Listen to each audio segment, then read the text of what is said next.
Agora, eu imagino que essa questão do financiamento, as faixas, as ciclovias, sejam temas que estão sendo super discutidos no Fórum Nacional de Secretários. Como está sendo o enfrentamento por parte das outras cidades também, estados e municípios, né?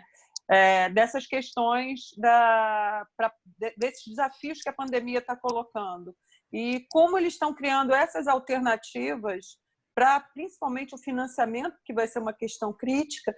E aí eu acho que tem uma questão muito interessante, porque o transporte público vinha perdendo passageiros no mundo inteiro. E todos os estudos que foram feitos nesse sentido mostravam que as pessoas estavam deixando de usar o transporte público e desejavam mais qualidade. De alguma maneira, se a gente tivesse pegar essa oportunidade e ingressar com tecnologia, dar prioridade, fizer um financiamento, talvez a gente consiga atender esse desejo de mais qualidade no transporte público, né? E apesar de eu acreditar, não sei se você concorda comigo, que se até o final do ano nós cheguemos a 80% da demanda que nós tínhamos antes da pandemia, de alguma maneira eu acredito que se a gente não reconquistar passageiros que a gente perdeu, a gente nunca mais vai alcançar a demanda que a gente tinha, porque os padrões de trabalho também vão mudar, diversas questões comportamentais relativas ao que provocam o deslocamento vão mudar, né? Então, bom, aí vão essas duas questões. Primeiro, saber como estão sendo essas discussões lá no fórum, né? E se você vê isso realmente como uma oportunidade, se você acredita que a gente pode recuperar os 100% da demanda. Olha, Suzy, eu não sei se nós vamos recuperar 100%, se a gente vai aumentar ou se a gente vai diminuir ainda mais. Mas o que eu acho de oportunidade nesse momento, que aí nós, a nível nacional, que deve ser o debate, é de adequar com mais precisão, adequar ao que a nova realidade. Então, se o teletrabalho vai fazer com que as pessoas se desloquem menos, talvez a gente vá precisar de menos infraestrutura ou menos veículos para fazer o mesmo tipo de transporte, e com isso pode baratear o custo da operação. Então, talvez reduzir não seja um grande problema. O que a gente não pode é achar que, ao reduzir, nós vamos tentar manter o mesmo número de veículos para poder tentar conquistar mais passageiro. Eu acho que isso seria um erro de estratégia. Acho que a nossa condução tem que ser muito no sentido de estar aí tentando equilibrar custo e receita, que já vai ser um grande desafio, sem ter uma noção da receita dos próximos meses. Mas tentando assim, a nossa relação como o grupo de secretários que participa bastante ativamente do fórum com o governo federal tem sido um pouco frustrante em alguns aspectos, principalmente se você considerar que a secretaria, o Ministério das Cidades foi extinto, e aí ela vira uma secretaria de mobilidade dentro do Ministério do Desenvolvimento Regional, e aí a secretaria é extinta e vira um departamento de urbanismo dentro do Ministério do Desenvolvimento Regional.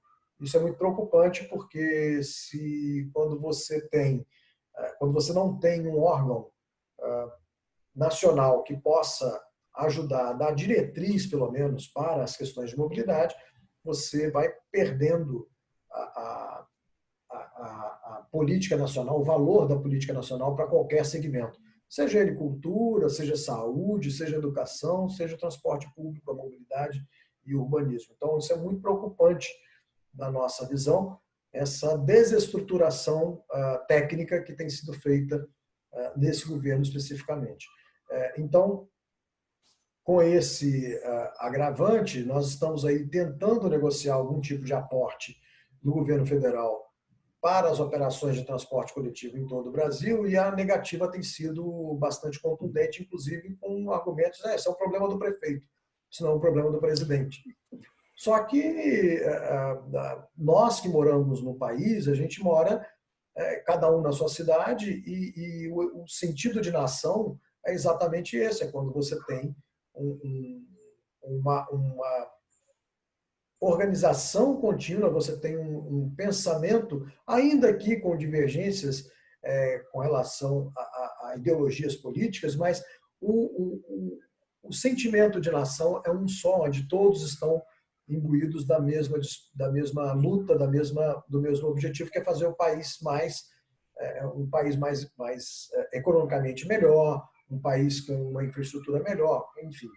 E quando você tem essa desarticulação entre o que a população vive nas cidades e o que o governo federal pensa de que é uma estrutura, do que é uma organização urbana e o transporte coletivo, que é um problema só de cada cidade, isso pode gerar reflexos para daqui a algum tempo. Só para te dar uma ideia, se hoje, para poder fazer aportes na saúde e na educação dos municípios, como a responsabilidade é tripartite, o governo federal sabe exatamente quantos leitos de hospitalares cada cidade tem, sabe exatamente quantos funcionários cada cidade tem, ou seja, tem um controle rígido na saúde, a mesma coisa para a educação, porque ele põe algum dinheiro ali. Nós estamos com dificuldade de juntar dados a nível nacional, porque não existe um órgão, não existe uma entidade que faça o acompanhamento desses dados para que a gente entregue no Ministério da Economia um dado que ele entenda como dado oficial. Porque, mas esse dado não é um dado oficial, o governo não tem controle disso. Mas não tem porque não quer. Porque se tivesse uma estrutura para fazer esse controle, teria o controle que ele tanto almeja. Então, tem sido uma relação muito árdua, muito difícil essa conversa com o governo federal, do ponto de vista de não haver uma política clara de como conduzir a mobilidade urbana no Brasil nos próximos anos. E isso nos deixa desamparados e até confusos com relação à questão de como fazer a tratativa daqui para frente. Então, os municípios estão tentando se virar como podem. Uns que têm mais recurso colocam dinheiro, como é o caso que está acontecendo na região metropolitana de Vitória, como é o caso de Belo Horizonte, Salvador, São Paulo, que já coloca 3,5 bi por ano do orçamento próprio no transporte coletivo para reduzir a tarifa. Rio de Janeiro comprando diesel para a operação de transporte. E aqui em Porto Alegre a gente está numa situação fiscal muito complexa. Depois de 16 anos, seria o primeiro ano com superávit. Tivemos um déficit de 250 milhões no ano de 2017, aproximadamente. Fecharíamos esse ano com 70 milhões de superávit, não fosse a questão do Covid, e há um déficit previsto acima de 350 milhões para esse ano aqui para Porto Alegre. Então, a questão financeira dos municípios é uma coisa muito particular e cada um enfrentando como pode, adotando medidas de restrição, adotando medidas de higienização, na tentativa de minimizar os riscos para a sociedade. Então, tem sido uma luta bastante complexa, mas tem sido um aprendizado de como também enfrentar uma situação com pouco recurso. Você acaba tendo que buscar alternativas um pouco mais criativas para tentar sair da crise.